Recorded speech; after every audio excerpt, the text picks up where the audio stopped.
Hallo liebe Zuschauer, wir sprechen heute über eine Uhrenmarke, die in Deutschland viel zu wenig Aufmerksamkeit bekommt. Wir sprechen über einen genialen Uhrmacher und inzwischen auch Geschäftsmann, über F.P. Journe. Seit 1999 hat er diese Firma gegründet und hat eigentlich einen unglaublichen Siegeszug in dieser kleineren Nische der Manufakturen, die nicht auf Masse, sondern auf Klassik gehen, erhalten. Also unglaublich, was zwischen 1999 und 2020 passiert ist. Wie hat der Mann angefangen? Er hat zwei Modelle selber konstruiert, ein Tourbillon mit einer konstanten Kraft und ein Modell, das sich Resonanz nennt, eine Zwei-Zeiten-Uhr, ja, die aber dermaßen verrückt aufgebaut ist vom Uhrwerk, lehnt sich an einen Taschenuhrenbau an und zwar mit zwei Unruhen. Muss man sich in Ruhe mal ansehen, vor allem auch mit der Lupe.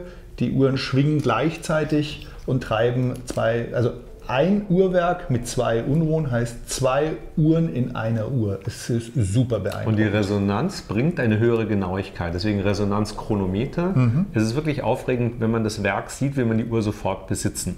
Das Tolle an der Uhr, die wir hier gerade haben, ist, dass es eine aus der ersten Serie ist. Also die allerersten zwischen 1999 und 2004 hatten Messingwerke, das ist zwar rodiniert, aber es ist ein Messingwerk. Und die haben 38 mm Durchmesser und das sind jetzt die Uhren, die ganz, ganz viel Aufmerksamkeit kriegen in Auktionen und in Artikeln. Das sind aufregende Uhren von einem Kleinuhrenhersteller. Unser Sammeltipp: von 1999 bis 2004 den Modellen mal mehr Aufmerksamkeit schenken, aber auch allgemein mal einfach auf seine Website gehen. Auch die neuen Produkte sind teilweise fantastisch gemacht, hochlimitiert. Er hat es geschafft, diese Dreidimensionalität auch auf den Zifferblättern zu bringen. Also die Verarbeitungsqualität wird eigentlich erst bewusst, wenn man mal mit der Lupe drauf schaut. Aber wieso kennen ihn so wenig Leute in Deutschland? Das liegt einfach daran, es gab am Anfang, in den ersten Jahren in Münster einen Konzessionär. Richtig. Uerding Ertl, und der hat es aber nicht mehr. Ich glaube schon, verkauft nur noch ihre Uhren, die verkaufen nur noch die Uhren über ihre eigenen Boutiquen. Und die sind nicht in Deutschland, England und Italien. Ich glaube, es gibt nur in Frankreich, in Paris, in der Schweiz und dann New York, LA, Hongkong, Tokio und dann Mittlere Osten in Dubai.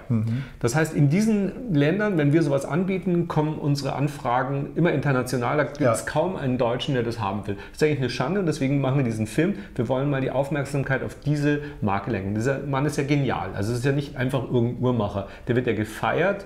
Das ist ja eigentlich einer der herausragenden Köpfe unserer Generation in der Schweizer Uhrenindustrie. Also er macht natürlich genau das, was vielen großen Luxusherstellern in der Schweiz verloren gegangen ist. Er ist nicht nur hoch innovativ, sondern er produziert Produkte in einem Qualitätsstandard, dass sie eine 20-fach-Lupe gut ertragen können. Und gleichzeitig ist aber auch so exklusiv, dass du jeweils, wenn du diese Uhr suchst, lange Wege hinter dich bringen musst, um überhaupt das Modell mal in die Hand zu bekommen. Also das ist eigentlich das, wovor eigentlich Anleger sich auch interessieren sollten. Es ist aber so schwer, eine zu kriegen. Es ist so toll, dass wir gerade euch 4 Uhren zeigen können. 3 liegen auf dem Tablett. Eine haben wir gestern schon vorweggefilmt. Das sind aufregende Uhren. Also das Tourbillon, die Resonanz, aber auch der Chronograph und der Oktakalender sind ganz aufregende Uhren.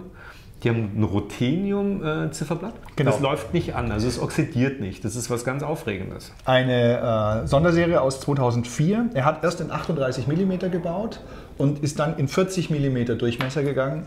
Und die Ruthenium-Serie, jeweils pro Uhr mit 99 Stück, hat das praktisch eingeläutet. Auch super interessante Uhren. Auf dem Weltmarkt kaum mehr zu finden. Auch hier, ihr werdet es nachher im Close-Up sehen, müsst ihr euch die Werke ansehen, die Verarbeitung, alles nicht zugekauft, sondern alles selber gemacht. Da ist nichts irgendwo aus irgendeinem anderen Werkhersteller geklaut, speziell beim Chrono nicht, wo sich ja die meisten gern mal bedienen, bei Valjoux etc. und Lemania. Nee, das ist eine Wahnsinnsuhr. Der hat das Baujahr. In den frühen Uhren sind die Baujahre hinten drauf. Du weißt also auch, aus welchem Jahr deine Uhr stammt. Denn der baut nur 600 bis 700 Uhren pro Jahr. Das ist also eine unglaubliche kleine Manufaktur in hoher Qualität. Also viele Preise, berühmt, in Deutschland unbekannt. Welche Uhr willst du jetzt kaufen, wenn Money No Problem ist? für mich persönlich von den Älteren, ich würde mir wahrscheinlich mal den Meilenstein kaufen, die Resonanz und das Tourbillon. Das Tourbillon hat eine Wahnsinnsausstrahlung. Wir wissen alle, dass Tourbillons bei Armbanduhren eigentlich völlig unnötig sind. Außer dieses. Aber das ist einfach gigantisch. Das Polymerit von Lange und Söhne und das Souverain Tourbillon ist für mich das Spannendste einfach zu beobachten. Also da wird keine Sekunde langweilig. Ganz genau. Und die Resonanz natürlich, das sind ganz außergewöhnliche Uhren. Da gibt es tolle Filme im Internet, schaut euch die mal an. Da gibt es auch noch andere Leute, die über Journe-Uhren berichten, auch auf der Internetseite selber. Da muss man sich wirklich reinschauen, weil es ja so schwierig ist, mal eine in die Hand zu kriegen. Ja. Also wir haben 3 hier, sind nicht alle zum Verkauf leider. Aber die nächsten Tage wird ein bisschen was auf unsere Website kommen. Die Kunden, die geben das eigentlich immer ungern her. Ich hatte mal eine, ich habe sie dummerweise hergegeben. Das sollte man nicht tun. Das sollte man behalten. Ganz letzte Info noch. Die Marke hat gerade Geld bekommen, weil Chanel sich eingekauft hat. 20% von Journe gehört jetzt der Marke Chanel auch. Und Chanel macht ja mittlerweile auch eigene Manufakturen für ihre teureren Modelle. Da ist sicher das ein oder andere Know-how von Journe rübergekommen. Also wenn man heute die Website ansieht, merkt man, dass er vieles von dem Geld wieder in die Entwicklung neuer Werke gesteckt hat. Er hat hochinnovative Produkte gemacht mit tollen Komplikationen. Also bisher sieht es so aus, als ob er den Qualitätsstandard echt halten kann und das ist schon sehr, sehr beeindruckend für das, wie viele unter Anführungszeichen herstellen. Und unter den Lederband eleganten Gentleman-Komplikationsuhren, da ist er ganz vorne. Also es gibt nicht so viele Uhren, die nicht wasserdicht sind und sehr erfolgreich sind. Also der Anti-Richard Mille eigentlich. Zum Beispiel. Schaltet auch das nächste Mal wieder ein, wenn wir euch andere Uhren, Marken und Modelle vorstellen. Stay tuned. Dankeschön.